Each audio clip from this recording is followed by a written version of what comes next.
Dear students, हम बात कर रहे थे बैलेंस ऑफ पेमेंट्स के बारे में। मैंने आपको बैलेंस ऑफ ट्रेड बताया था, यानी व्यापार संतुलन। अब बात करते हैं भुगतान संतुलन की। भुगतान संतुलन व्यापार संतुलन का एक बड़ा रूप है, यानी कि ब्रॉड टर्म है।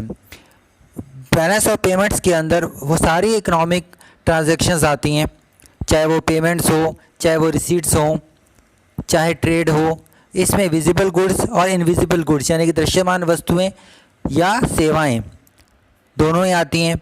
दूसरी यूनिलैटरल पेमेंट्स भी आती हैं। इसी प्रकार सारी economic transactions balance of payments के अंदर हम पढ़ते हैं। The balance of payments is the record of all international trade and financial transactions made by a country residents, यानी कि सभी फाइनेंशियल ट्रांजैक्शंस और इंटरनेशनल ट्रेड की चीज़ें बैलेंस ऑफ पेमेंट्स के अंदर आती हैं। तो क्या है ये? एक प्रकार का विवरण है। It's kind of a systematic record of all economic transactions completed between its residents, यानी कि उसके नागरिकों के बीच में, and residents of the rest of the world during a given period. यहाँ पे एक बहुत इंपॉर्टेंट चीज़ है, अकाउंटिंग में जो भी अकाउंट्स वगैरह बनते हैं किसी स्पेसिफिक टाइम के लिए बनते हैं। तो भुगतान संतुलन किसी देश के निवासियों और शेष विश्व के निवासियों के बीच किसी निश्चित समयावधि में पूर्ण की गई समस्त आर्थिक व्यवहारों का एक व्यवस्थित अभिलेख है, एक रिकॉर्ड है सभी ट्रांजैक्शंस का। तो एक प्रकार का ये चिट्ठा है, एक प्रकार की बैलेंस शीट है, मान लीजिए एक तरह का विवरण है, जिसमें जितनी भी हमारे भुगतान है, जितना भी हमने दुनिया को पेमेंट देना है और जितना भी पेमेंट आया है, यानी कि जितनी रिसीट्स आई हैं, सबका इसमें विवरण होता है। चाहे बोरोइंग हो, चाहे उधार हो, चाहे एफडीआई हो, इन्वेस्टमेंट हुआ है, चाहे हमने सर्विसेज गुड्स बेचे हैं, चाहे सर्विसेज दी हैं, इनका इंपोर्ट एक्सपोर्ट्स, ये सभी चीज़ें इसके अंदर आती हैं। यानी कि सभी प्रकार के लेन देन का इसमें एक विवरण किया जाता है, उसे ही बैलेंस ऑफ पेमेंट्स कहा जाता है। तो इसकी कुछ विशेषताओं पर नज़र डालते हैं।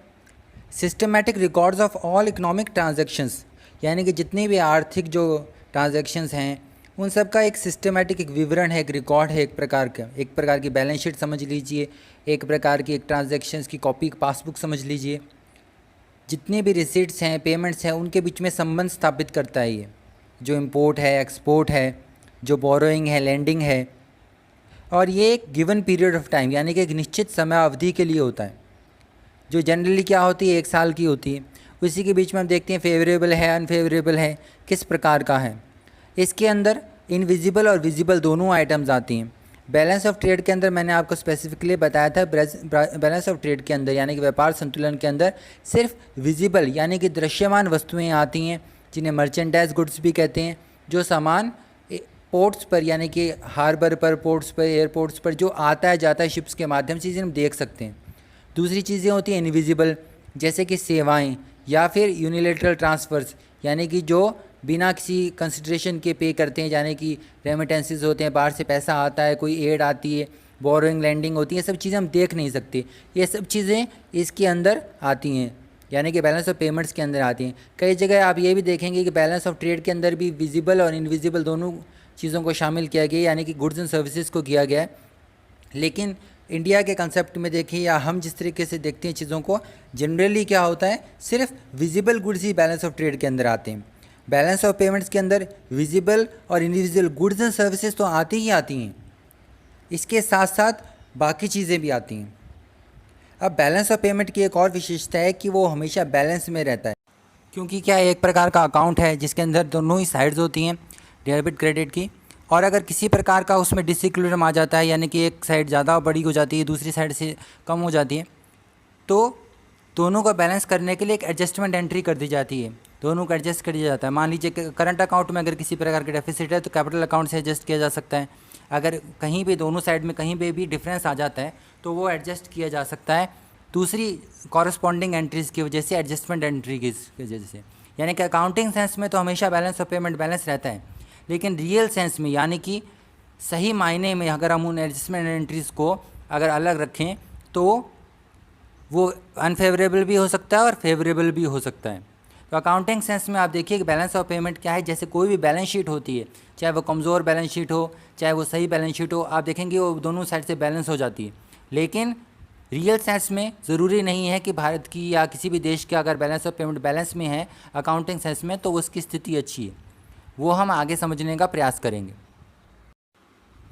बैलेंस ऑफ पेमेंट के इम्पोर्टेंस को समझते हैं कि इसका क्या महत्व है। इससे किसी भी देश की आर्थिक स्थिति का हम आंकलन कर सकते हैं, एक कंट्री की इकोनॉमिक पोजीशन को समझ सकते हैं कि कितनी उसकी स्ट्रेंथ है, वो एक नेट बोरोवर है कि लेंडर है, दुनिया से उसने कर्ज़ ले रखा है कि कर्ज़ देना है। उसके अलग अलग आइटम्स को स्टडी करके हम अलग अलग चीज़ें पता लगा सकते हैं। उसकी सर्विसेज में नेट बैलेंस क्या चल रहा है, उसके एक्सपोर्ट्स का नेट बैलेंस क्या चल रहा है, डेफिसिट कहाँ पे है, सरप्लस कहाँ पे है। तो वो एक प्रकार की बैलेंस शीट की तरह हो जाता है, जिससे आपकी जो इकोनॉमिक स्ट्रेंथ है उसका अंदाज़ा लगाया जा सकता है। बैलेंस ऑफ पेमेंट जो डेफिसिट्स हैं उससे काफ़ी चीज़ें पता चल जाती हैं। अकाउंटिंग सेंस में तो हमेशा मैच करेगा, लेकिन फेवरेबल और अनफेवरेबल बैलेंस ऑफ पेमेंट्स होते हैं, और अनफेवरेबल बैलेंस ऑफ पेमेंट को हमेशा करेक्ट करने की कोशिश की जाती है। देश का ये भुगतान संतुलन बहुत बुरी दिशा में चला जा रहा है, उस देश के लिए खतरे की घंटी बज जाती है। अब इसमें क्या है, फॉरेक्स पोजीशन का भी पता चलता है, यानी कि विनिमय जो स्थिति है वो कैसी है, हमारे फॉरेन एक्सचेंज रिजर्व किस प्रकार के हैं, उनकी स्ट्रेंथ कितनी है। ये सब बहुत ज़्यादा ज़रूरी होता है देश की मतलब करेंसी की स्थिति देखने के लिए, इससे जुड़ी समस्याओं को समझने के लिए। फिर उसके बाद आता है knowledge of international solvency of nation, यानी कि हमारी जो स्थिति है, यानी कि हमारी जो लेन देन की स्थिति है, हमारी ऋण की स्थिति है किस प्रकार की है, कभी दिवालिया है, बैंकरप्ट तो नहीं हो रहा है, हमारा डेफिसिट इतना ज़्यादा तो नहीं हो गया है। इसके अलावा ये सब बातें जानने के बाद ये जो इन्फॉर्मेशन हमको इससे मिलती है, इससे हमको जो देश की आर्थिक नीतियां हैं उसको डिसाइड करने में काफ़ी हेल्प मिलती है, चाहे राजकोषीय नीति हो, चाहे मॉनेटरी पॉलिसी हो, जो भी इंडस्ट्री पॉलिसी है, काफ़ी सारी चीज़ें हमको बैलेंस ऑफ पेमेंट से मिलती हैं। ये सभी नीतियाँ हम इससे डिसाइड कर पाते हैं। तो इस प्रकार से हमको नीतियाँ डिसाइड करने में हेल्प मिलती है। बैलेंस ऑफ पेमेंट से हमको जब विवरण मिल जाता है, यानी किसी देश की किसी भी कंपनी की बैलेंस शीट देख के हमको पता चलता है कि उसके कितने एसेट्स वगैरह हैं, उसकी क्या फाइनेंशियल पोजीशन कितनी स्ट्रांग है, उसके बाद हम एनालिसिस कर पाते हैं। उसके बाद प्रॉब्लम को कैसे सॉल्व करना है, इसके आइडियाज़ भी हमको मिलते हैं। तो नीति निर्धारण में किसी देश की आर्थिक स्थिति को समझने में, वो लेनदार है कि देनदार है, ये सब जानकारी हमको इस प्रकार मिल जाती है। तो बैलेंस ऑफ पेमेंट का काफ़ी ज़्यादा महत्व होता है नीति निर्धारण में, किसी देश की आर्थिक स्थिति को समझने में, और उसके विनिमय कोषों को जानने में, क्या कारण हैं इसके पीछे और उनका क्या समाधान है। ये सब चीज़ें हमको बैलेंस ऑफ पेमेंट से मिल जाती। So BJ Cohen says it shows the country's trading position, changes in its net position as a foreign lender or borrower, and changes in its official reserve holding. So we get to know about financial and economic status of a country, whether currency is appreciating or depreciating. It helps us to understand economy better, economic dealings with other countries. So we could frame better economic policies. हम अच्छी policies बना सकते हैं, बढ़िया ढंग से हमारी जो आर्थिक लेन देन है, हमारी इकोनॉमिक डीलिंग्स है दूसरे देशों से, उनको समझ सकते हैं, और हमारी जो प्रॉब्लम्स हैं उनको सॉल्व करने के लिए भी हम अच्छी नीति बना सकते हैं।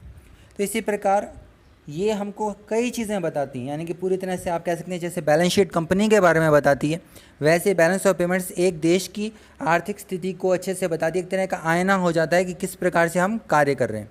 तो अब तक आपको बैलेंस ऑफ पेमेंट के बारे में समझ में आया कि किसकी इंपॉर्टेंस क्या है, इसके हमको क्या क्या बेनिफिट्स मिलते हैं, किस प्रकार से इसका स्ट्रक्चर होता है। अब हम देखते हैं कि किस प्रकार ये बैलेंस ऑफ पेमेंट बनता है, इसका स्ट्रक्चर किस प्रकार का होता है। तो आइए इस पे डालते हैं नज़र। इसके अंदर करंट अकाउंट होता है और कैपिटल अकाउंट होता है। तो किस तरीके से उसके क्या कंपोनेंट्स है अब देखते हैं। अब इसके अंदर बैलेंस ऑफ पेमेंट में 3 तरह के अकाउंट मेनली होते हैं। एक होता है करंट अकाउंट, एक होता है कैपिटल अकाउंट, एक होता है official settlements account. Current account के अंदर आते हैं 2 आइटम्स, विजिबल आइटम्स और इनविजिबल आइटम्स। विजिबल में आपको बताया है एक्सपोर्ट और इंपोर्ट्स, यानी कि जो बैलेंस ऑफ ट्रेड वाला हिस्सा है वो विजिबल आइटम्स में आता है, जो मर्चेंट एंड गुड्स हैं।